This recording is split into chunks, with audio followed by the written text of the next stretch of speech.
Magandang araw po, welcome po sa aking channel, Love9 TV. Patalas sa 10. Meron po ba kayong mga properties na napapabayaan or non-performing assets? Plan nyo ibenta, pero wala kayong oras sa pagbibenta nito. Kung ito'y pagkakatiwala nyo po sa amin, tawag lang po kayo sa aking numero. Usap po tayo. Gawan ko po ng video for free. Yes, libre po. Wala po kayong babayaran. Tutulungan pa namin kayong mabenta ang inyong property. Kami na po bahala sa marketing, sa boosting, or paid ads. Even sa tripping, hindi na po kayo mapapagod sa pag-entertain ng mga buyers. Kami na po bahala sa lahat. Tawag lang po kayo.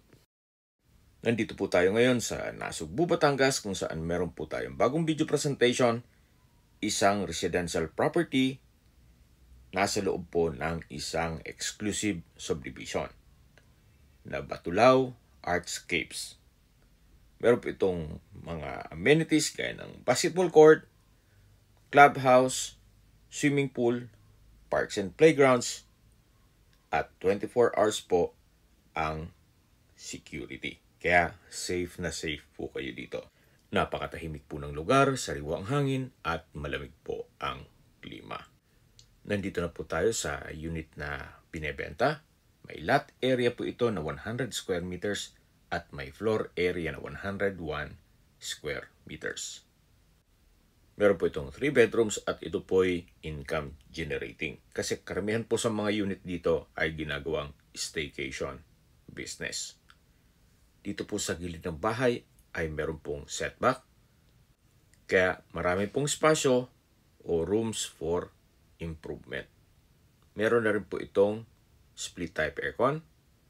Then ito po yung sliding glass window papunta sa open lanay at dito naman po yung likod mismo ng bahay na pwede pong lagyan ng dirty kitchen at service area.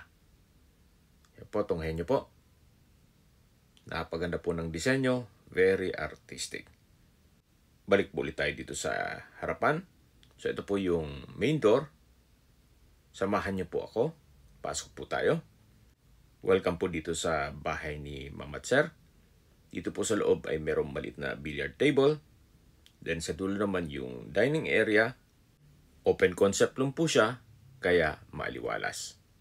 Naka-tile flooring at maayos ang pintura ng ceiling at wall. Check po muna natin itong common toilet and bath. Maayos po ang toilet fixtures. May water closet with bidet. Naka-tile bathroom wall. May bathroom windows.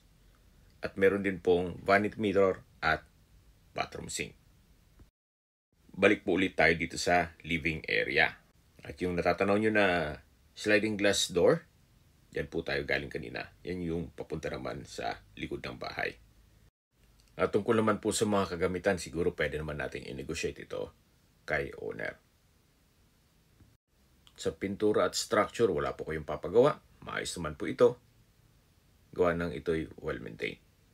Ito naman po yung formal kitchen. May modular kitchen cabinet, range hood, kitchen countertop, at stainless sink with faucet. Ito rin po yung sliding glass door na papunta naman sa likod ng bahay. Yan po, galing tayo dyan kanina. At yan po yung perimeter fence. Pwede po kayong maglagay ng service area at dirty kitchen dito. So mula po dito, ito ulit yung living area. At matatanaw natin yung hagdan.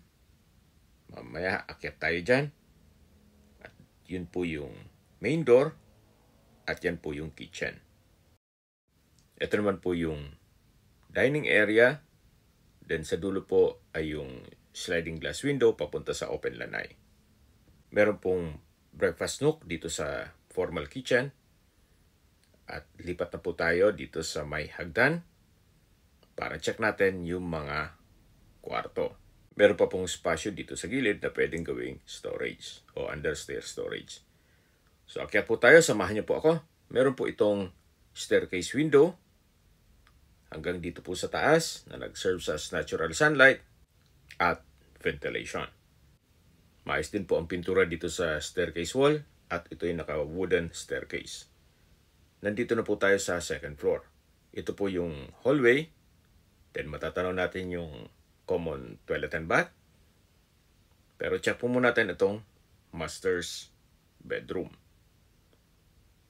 Meron po itong double deck, then single bed. Maayos din ang pintura ng ceiling at wall. Meron pong split type aircon. Then sa dulo po ay meron pong sliding glass window na papunta sa balkonahe o terrace. Meron din po itong sariling toilet and bath na kung saan malaki po ang espasyo. May bathroom sink, vanity mirror, water closet with bidet. Meron pong dalawang bathroom window. May overhead shower. At ito'y naka-tiled bathroom wall. Labas po tayo para check natin yung ibang parte nitong kwarto. Check po natin itong sliding glass door na papunta naman po ito dito sa balkonahe. Ito po yung likod na parte ng bahay. Diyan sa baba, diyan po tayo galing kanina. Itong natatanaw niyong highway, yan na po yung mula Tagaytay papuntang Nasugbo. Kaya ito po ay accessible din ng public transportation. Meron pong regular trips ng bus mula Manila papuntang Nasugbo, vice versa. Yan po, tunghayan niyo po ulit itong master's bedroom. Meron pong wardrobe o built-in cabinet. May split type aircon. At gaya po ng nasabi ko sa inyo kanina, tungkol naman sa mga kagamitan, siguro i-negotiate na lang natin kay owner. At dito naman po yung kabilang kwarto. Sa spasyo, sakto lang. Hindi naman siya ganun kaliit at hindi naman ganun kalaki. Naka-tile flooring, maayos ang pintura ng ceiling at wall. May split type aircon. Meron din pong glass window. At wardrobe. From floor to ceiling po yan. Labas po tayo. So dito naman po yung common toilet and bath na kung saan halos same design lang po nung kabilang banyo. May bathroom sink, water closet with bidet, overhead shower, bathroom window, at ito'y naka-tiled bathroom wall. Labas po tayo. Ito po ulit yung hallway. At dito naman po tayo sa third bedroom. Ito pong third bedroom ay malaki din ang espasyo. At meron pong wardrobe. May dalawang glass window. At meron pong access door papunta dito sa balkonahe o terrace. Meron din po itong split type aircon. At dito naman po yung balkonahe kung saan matatanong nyo naman yung mga kapitbahay. Summarize ko lang po sa mga nag-skip ng video. Ito pong property ay nasa Batulao Artscapes. May lot area na 100 square meters at may floor area na 101 square meters. Meron po itong 3 bedrooms, 3 toilet and bath. At meron pa pong espasyo sa likod ng bahay na pwedeng paglagyan ng dirty kitchen at service area. Kumpleto rin po ang amenities gaya ng clubhouse, swimming pool, basketball court, parks and playgrounds at marami pa pong iba. Yung first part ng video, yun po ang mismong clubhouse. At tungkol naman sa security, 24 hours po ang roving guards dito. Ito po ay accessible ng public transportation gawa ng ito pong subdivision ay along Tagaytay Nasugbo Highway. Yan po yung second bedroom, ito yung first bedroom, at dito na po tayo sa hallway na papunta dito sa hagdan na meron pong malaking glass walls and windows na nag-serve as natural sunlight dito sa staircase. Napakaganda po ng disenyo.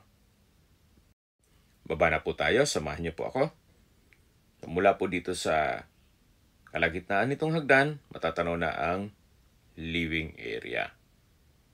Pati yung access glass door papunta sa likod ng bahay. Then yung dining area. Tunghayan niyo po bago natin tapusin ang video. Napaganda po ng disenyo. Wala pong partition. Open concept lang ito. Mula po dito sa living area, dito po yung common toilet and bath. Na kung saan na-present ko na yun kanina. Then, ito po yung main door. Paglabas nyo po ng bahay, ganito po ang magiging view na napakaliwalas. Napaganda ng community. Habang maglilibot po tayo ulit, pag-usapan na natin ang distance, location, at travel time. Kung familiar po kayo sa Welcome Arc ng Nasugbo, ang distance is 3.4 kilometers at ang travel time is 5 minutes. Mula naman po sa Twin Lakes, isa sa pasyalan sa May Tagaytay, ang distance is 5.3 kilometers at ang travel time is 8 minutes. Mula naman po sa bayan mismo ng Nasugbo, at malapit din ang mga beach resort, nandun din po ang public market, groceries, schools, banks, remittance center, church, schools, at hospital. Ang distance is 28.7 kilometers at ang travel time is 35 minutes. Yan po yung lagi kong binabagit sa aking video na dapat nyo i-consider sa paghanap ng property, yung meron pong malapit na hospital. Hindi ko naman po sinasabing sakitin kayo, yan naman po for emergency purpose lang naman. At mula naman po sa Tagaytay Rotonda, ang distance is 18.6 kilometers at ang travel time is 50 minutes. Mula naman po sa Manila o sa airport, ang distance is 74.1 kilometers at ang travel time is 2 hours and 32 minutes.